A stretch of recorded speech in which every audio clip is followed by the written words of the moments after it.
ओंकारेश्वर ज्योतिर्लिंग। क्या आप जानते हैं कि शिवलिंग की परिक्रमा नहीं की जाती? शास्त्रों के अनुसार शिवलिंग की पूरी परिक्रमा नहीं की जाती, लेकिन ओंकारेश्वर में संपूर्ण शिव मंदिर की परिक्रमा करने का विधान है। यह विरोधाभास नहीं, बल्कि एक दिव्य रहस्य है। ये कोई आशीर्वाद है या परंपरा या लोगों ने बनाई गलत धारणाएं? जानने के लिए यार वीडियो को पूरा देखें। वीडियो के अंत में बताएंगे इस कहानी का रहस्य। मध्य प्रदेश के मालवा क्षेत्र में शिव का यह पावन धाम स्थित है। इंदौर शहर के पास खंडवा जिले में जिस स्थान पर यह ज्योतिर्लिंग है, उस स्थान पर नर्मदा नदी बहती है। पहाड़ी के चारों ओर नदी बहने से यहाँ ओम का आकार बनता है। मान्यता है कि व्यक्ति इस पावन तीर्थ में पहुंचकर अन्नदान, तप, पूजा आदि करता है, वह सभी सुख को भोगते हुए शिवलोक में स्थान प्राप्त होता है। मानधाता पर्वत पर भगवान शिव ओंकारेश्वर ज्योतिर्लिंग के रूप में मौजूद हैं। नदी की एक धारा इस पर्वत के उत्तर और दूसरी दक्षिण होकर बहती है। दक्षिण वाली धारा ही मुख्य धारा मानी जाती है और इसी मानधाता पर्वत पर श्री ओंकारेश्वर ज्योतिर्लिंग का मंदिर स्थित है। पूर्व काल में महाराज मानधाता ने इसी पर्वत पर अपनी तपस्या से भगवान शिव को प्रसन्न किया था। इसी से इस पर्वत को मानधाता पर्वत कहा जाने लगा। इस ज्योतिर्लिंग के दो स्वरूप होने की कथा पुराणों में दी गई है। ज्योतिर्लिंग की स्थापना से जुड़ी पौराणिक कथा। एक बार विंध्य पर्वत ने पूजा अर्चना के साथ भगवान शिव की 6 मास तक कठिन उपासना की। उनकी इस उपासना से प्रसन्न होकर शंकर जी वहां प्रकट हुए। उन्होंने विंध्य को उसके मनोवांछित वर प्रदान किए। विनयावल की इस वर प्राप्ति के अवसर पर वहां बहुत से ऋषिगण और मुनि भी पधारे। उनकी प्रार्थना पर शिवजी ने अपने ओंकारेश्वर नामक लिंग के 2 भाग किए। एक का नाम ओंकारेश्वर और दूसरे का ममलेश्वर पड़ा। दोनों लिंगों का स्थान और मंदिर पृथक होते भी दोनों की सत्ता और स्वरूप एक ही माना गया है। शिवपुराण में इस ज्योतिर्लिंग की महिमा का विस्तार से वर्णन किया गया है। श्री ओंकारेश्वर और श्री ममलेश्वर के दर्शन का पुण्य बताते हुए नर्मदा स्नान के पावन फल का भी वर्णन किया गया है। प्रत्येक मनुष्य को इस क्षेत्र की यात्रा अवश्य ही करनी चाहिए। लौकिक पारलौकिक दोनों प्रकार के उत्तम फलों की प्राप्ति भगवान ओंकारेश्वर की कृपा से सहज ही हो जाती है। अर्थ, धर्म, काम, मोक्ष के सभी साधन उसके लिए सहज ही सुलभ हो जाते हैं। अंततः उसे लोकेश्वर महादेव भगवान शिव के परम धाम की प्राप्ति भी हो जाती है।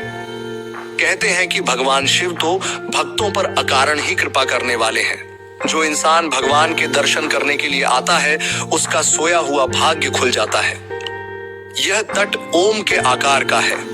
यहाँ प्रतिदिन अहिल्याबाई होलकर की तरफ से मिट्टी से निर्मित 18 शिवलिंग तैयार करके नर्मदा नदी में विसर्जित किए थे। मंदिर की इमारत 5 मंजिला है। यह ज्योतिर्लिंग पंचमुखी है।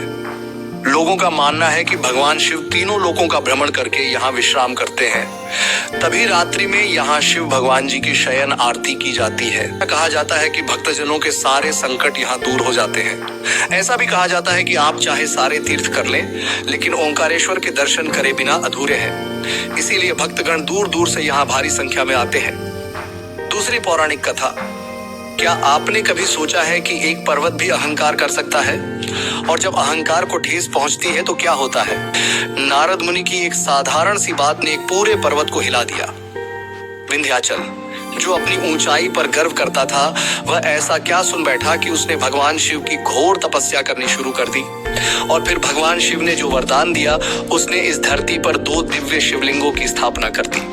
लेकिन ये बस एक कहानी नहीं, बल्कि 4 अद्भुत रहस्यमयी कथाएं हैं जिनसे जुड़ा है ओंकारेश्वर ज्योतिर्लिंग का इतिहास। क्या आप तैयार हैं इस रहस्य से पर्दा उठाने के लिए? बहुत समय पहले की बात है। धरती पर स्थित पर्वतों में से एक विंध्याचल पर्वत को अपने आकार और ऊंचाई पर बड़ा गर्व था। वह सोचता था कि उससे ऊंचा कोई नहीं और पूरे संसार में उसकी ही महिमा है।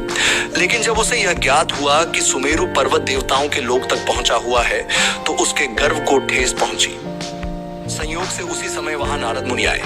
विंध्याचल पर्वत ने नारद मुनि से पूछा, हे मुनिवर, क्या सच में मुझसे ऊंचा कोई पर्वत है? नारद मुनि मुस्कुराए और बोले, हे विंध्य, तुम्हारा शिखर तो ऊंचा है, पर सुमेरु पर्वत देवताओं के लोक तक पहुंचा हुआ है और तुम्हारे शिखर का भाग वहां तक कभी नहीं पहुंच पाएगा। ऐसा कहकर नारद जी वहां से चले गए। यह सुनते ही विंध्याचल को बहुत दुहक हुआ। वह मन ही मन शोक करने लगा और सोचने लगा कि उसे भी सुमेरु पर्वत से ऊंचा बनना चाहिए, लेकिन कैसे? यह सोचते सोचते उसे एक ही उपाय सूझा, भगवान शिव की आराधना करना। तभी उसने शिव भगवान की आराधना करने का निश्चय किया। जहां पर साक्षात ओंकार विद्यमान है, वहां पर उन्होंने शिवलिंग स्थापित किया और लगातार प्रसन्न मन से 6 महीने तक पूजा की। इस प्रकार शिव भगवान जी अति प्रसन्न हुए और वहां प्रकट हुए। उन्होंने विंध्य से कहा कि मैं तुमसे बहुत प्रसन्न हूं, तुक्ष कोई भी वरदान मांग सकते हो। तब विंध्य ने कहा कि आप सचमुच मुझसे प्रसन्न हैं तो मुझे बुद्धि प्रदान करें जो अपने कार्य को सिद्ध करने वाले हो। तब शिवजी ने उनसे कहा कि मैं तुम्हें वर प्रदान करता हूं कि तुम जिस प्रकार का कार्य करना चाहते हो वह सिद्ध हो। वर देने के पश्चात वहां कुछ देवता और ऋषि भी आ गए। उन सभी ने भगवान शिव जी की पूजा की और प्रार्थना की कि हे प्रभु, आप सदा के लिए यहाँ विराजमान हो जाइए। शिव भगवान अत्यंत प्रसन्न हुए। लोक कल्याण करने वाले भगवान शिव ने उन लोगों की बात मान ली और वह ओंकार लिंग 2 लिंगों में विभक्त हो गया। जो पार्थिव लिंग विंध्य के द्वारा बनाया गया था वह ममलेश्वर लिंग के नाम से जाना जाता है और जो भगवान शिव जहाँ स्थापित हुए वह लिंग ओंकार लिंग कहलाता है। ममलेश्वर लिंग को अमलेश्वर लिंग भी कहा जाता है और तब से ही ये दोनों शिवलिंग जगत में प्रसिद्ध हुए। तीसरी पौराणिक कथा। एक और कथा भी प्रचलित है। राजा मांधाता ने इस पर्वत पर घोर तपस्या करके भगवान शिव को प्रसन्न किया था। तपस्या से शिव भगवान जी अत्यंत प्रसन्न हुए और प्रकट हुए। तब राजा मांधाता ने शिव भगवान को सदा के लिए यहीं विराजमान होने के लिए कहा। तब से शिव जी वहां विराजमान है, इसीलिए इस नगरी को ओंकार मांधाता भी कहते हैं। इस क्षेत्र में 68 तीर्थ स्थल हैं। कहा जाता है कि यहाँ 33 करोड़ देवी देवता निवास करते हैं। यहाँ नर्मदा जी में स्नान करने का विशेष महत्व है।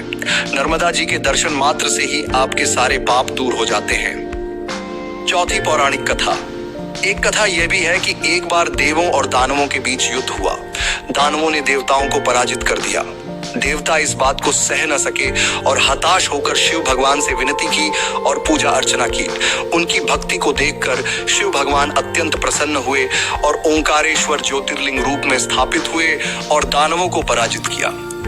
इसी मंदिर में कुबेर ने भगवान शिव जी का शिवलिंग बनाकर तपस्या की थी। वे शिव भक्त थे। उनकी इस भक्ति से प्रसन्न होकर शिव भगवान ने उन्हें धनपति बनाया था। भगवान शिव जी ने अपने बालों से कावेरी नदी उत्पन्न की थी जिसमें कुबेर ने स्नान किया था। यही कावेरी नदी ओमकार पर्वत की परिक्रमा करते हुए नर्मदा नदी में मिलती है। इसे ही नर्मदा कावेरी का संगम कहते हैं। आदि शंकरा गुफा के बारे में भी एक कथा प्रचलित है कि इस गुफा में आदि शंकरा अपने गुरुजी गोविंद पादाचार्य से मिले थे। आज के समय में भी यह गुफा शिव मंदिर के नीचे स्थित है जिसमें आदि शंकरा की छवि देखने को मिलती है। इस पावन स्थल की भूमि पर कदम रखते ही भक्तजनों के संकट दूर हो जाते हैं। यहाँ शिव भगवान के दर्शन कर लेने मात्र से ही ऐसा लगता है कि साक्षात शिव जी के दर्शन कर लिए हों। ओंकारेश्वर पर्वत की रहस्यमयी परिक्रमा। एक अलौकिक सत्य।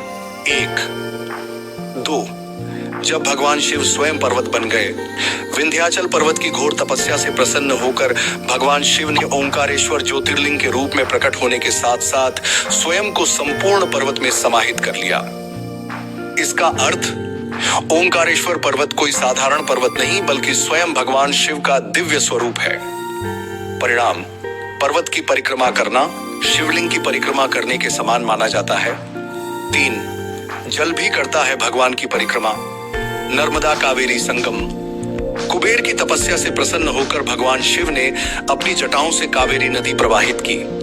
यह नदी ओंकारेश्वर पर्वत की परिक्रमा करते हुए नर्मदा में समाहित हो जाती है। संकेत, जब स्वयं जल भगवान शिव की परिक्रमा करता है तो यह परिक्रमा और भी पवित्र हो जाती है। 4, भक्ति के आगे शास्त्र भी मौन। शास्त्रों के नियमों से परे ओंकारेश्वर में भक्ति ही सबसे बड़ा विधान है। यह परिक्रमा मात्र एक परंपरा नहीं बल्कि आध्यात्मिक यात्रा है जो भक्त को भगवान शिव के और निकट ले जाती है। 5, क्या यह केवल मान्यता है या साक्षात चमत्कार? जो एक बार ओंकारेश्वर पर्वत की परिक्रमा करता है वह बाहरी रूप से ही नहीं बल्कि अपनी आत्मा से भी शिव की परिक्रमा करता है। यह केवल एक परंपरा नहीं बल्कि शिव का साक्षात चमत्कार है जिसे अनुभव करना ही इसे समझने का एकमात्र मार्ग है। तो क्या आप तैयार हैं इस अलौकिक सत्य को स्वयं अनुभव करने के लिए? अगर आपको यह वीडियो पसंद आई हो तो लाइक करें ताकि हमें पता चले कि आपको ऐसी और कहानियां चाहिए। चैनल को सब्सक्राइब करें ताकि हर नई रहस्यमयी और रोचक कहानी सबसे पहले आप तक पहुंचे। बेल आइकन दबाएं ताकि कोई भी अपडेट या नई कहानी आप मिस ना करें। शेयर करें अपने दोस्तों, परिवार और चाहने वालों के साथ ताकि वे भी इन अनसुनी और रहस्यमयी कहानियों का आनंद ले सकें।